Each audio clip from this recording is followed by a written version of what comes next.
Senator Ping Lacson, sino ka ba?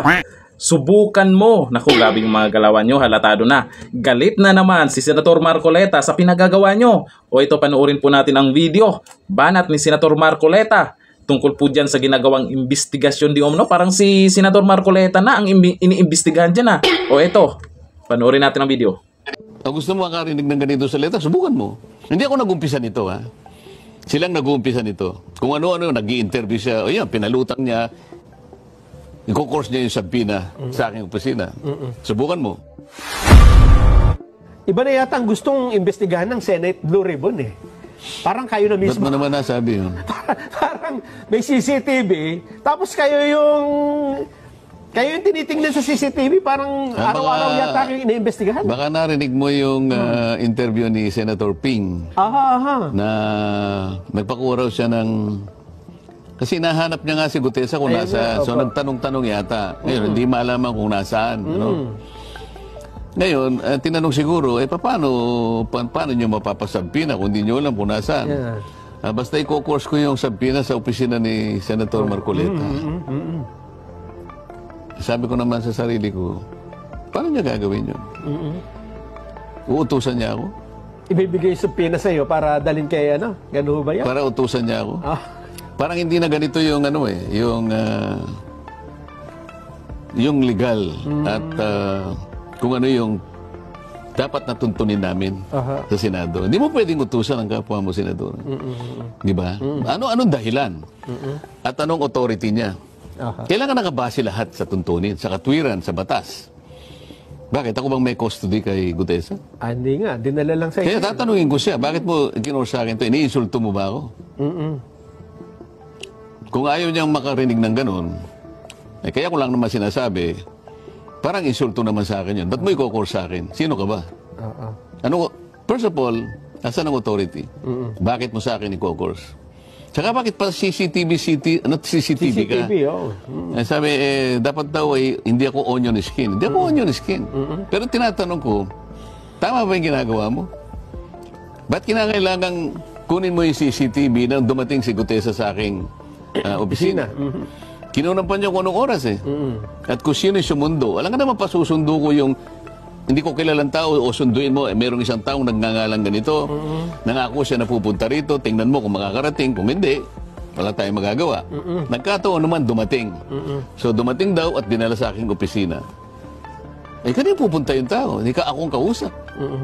Nini-expect ba niya na sa kanya pupunta? So tatanungin ko lang sa kanya, is there anything surreptitious or criminal? So ibig ba sabihin, under surveillance ako sa'yo, sino ka ba? Ito yung punto eh. Kaya alam mo, natin sa pinag-uusapan natin, hindi ba tayo iisang layunin natin? Hindi ba tayo magkasangga rito? Ano bang pakay mo? Akala ko ba sinusuri natin, tinitingnan nating mabuti, alang-alang sa kapakinabangan ng ating bansa, na sa laula ng ating bansa.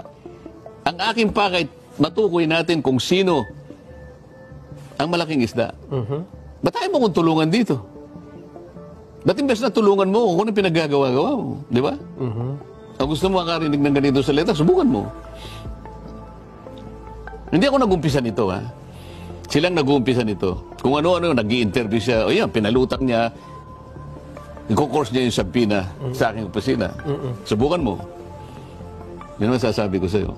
Bakit sila gagawa ng isang bagay na wala sa tuntunin? Unang-una, under surveillance ba ako? Ba't kinakailangan tingnan mo yung CCTV? Kung yung bang pagpunta ni Gutesa doon ay kinapalooban ng isang bagay na maaaring labag sa batas o meron akong iniisip na labag sa batas, iniisip ba niya na doon kami magkikita sa opisina ko? Open ako eh. Ang sa akin ay malinis, open. Kaya wala akong tinatago eh. Di ba? O gusto niyang marinig ko kung ano yung pinag-usapan namin. Ito yung problema eh. So pag tinanong ko, under surveillance ba ako? Hindi naman, siguro. Ba't mo ginagawa ito? Gusto ko rin malaman ng mastermind. Di ba? Mukhang taliwas nga po. Taliwas nga eh. So, ibig sabihin nito, lumilitaw. We are not on the same page. Iba yung layunin mo sa layunin ko. Ako, mula't mula pa hanggang ngayon, tinitindigan ko, isa lang. Kailangan nating maayos ang problemang ito at isa lamang ang dapat mangyari. Malampasan natin ito at hindi magagawa lamang natin yan kapag natukoy natin kung sino ang pinakamalaking isda. Diba? Ang tanong, sino nga ba ang malaking isda na yan? Dito sa galawan po ni Senator Ping Lacson, gusto ba niya na malaman nating lahat kung sino yung sinasabing malaking isda na yan?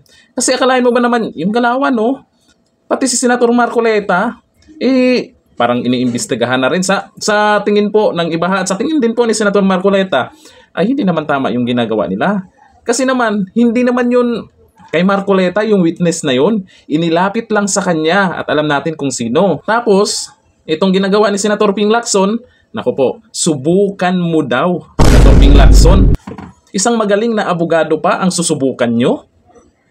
Dito, pag nagsalita naman si Senator Marcoleta, para sa akin nakikita po natin na walang tinatago siya. Gusto lang talaga niyang malaman kung sino ang talagang buhaya, kung sino yung mastermind. Pero yung ibang senador dyan, parang takot malaman yung mastermind.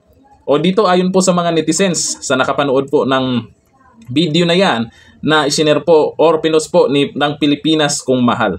Ang sabi po ni Ann Unaki, baka si Ping at Soto din ang malaking isda.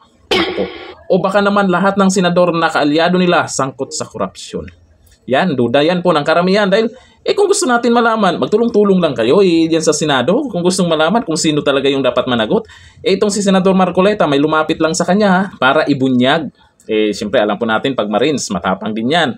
At matapang na ibinunyag, binanggit ang pangalan ni dating Speaker Martin Romualdez. Tapos parang iba yung imbis na si dating Speaker Martin Romualdez ang imbestigahan nyo para malaman kung totoo ba yung sinasabi ni Gutesa.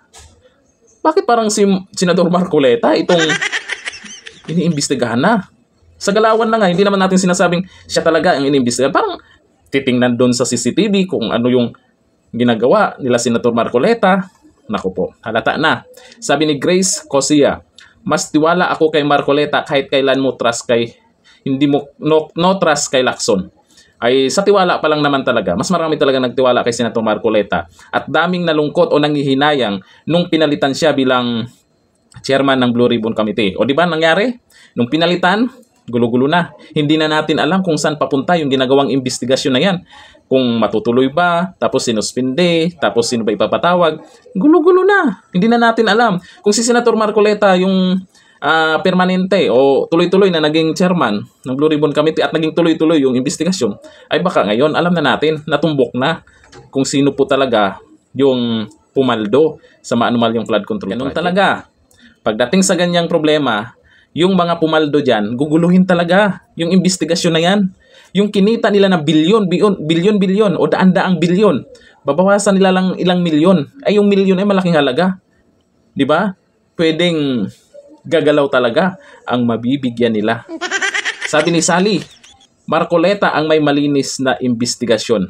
Makikita po natin kung paano po mag-imbestiga si Senator Marcoleta. Sabi po ni Joey Daro, mayabang kasi itong si Pinky, linis-linisan. Opo, linis-linisan, pero yung, alam niyo sa totoo lang, bilib ako noon sa kanya kung paano siya mag-imbestiga. Pero ewan ko lang yan, bakit nag-iba na yung pamamaraan niya. Sabi ni Gracie po, dapat si Senator Marcoleta ang ibalik sa Blue Ribbon, hindi si Lacson. Naku, malabo yan. Takot silang ibalik si Senator Marcoleta dyan, kaya nga naghanap agad sila ng paraan. Akalain mo, timing pa. Nung nabanggit yung isang buhaya, biglang pinalitan si Senator Marcoleta. Sabi ni Bibi, Marcoleta kami, ramdam naming malasakit niya sa taong bayan. Ay wala naman tayong ibang aasahan po dyan sa mga senador pagdating sa investigasyon. Number 1 po si Senador Marcoleta. Alam po natin, ay napapanood po natin yan nung nasa Kongreso pa. Kahit magagalit sa kanya yung mga kasamahan niya, basta ang gusto niya, naaayon sa batas. Ang gusto niya, malaman yung katotohanan. Hindi yung mag-iimbestiga, sinit hearing, tapos may pagtatakpan lang. O ngayon, Pinky, subukan mo daw. Yan, ang matinding hamon ni Senador Marcoleta. Sige, subukan nyo. Hanggang dito lang. Thank you. Bye-bye.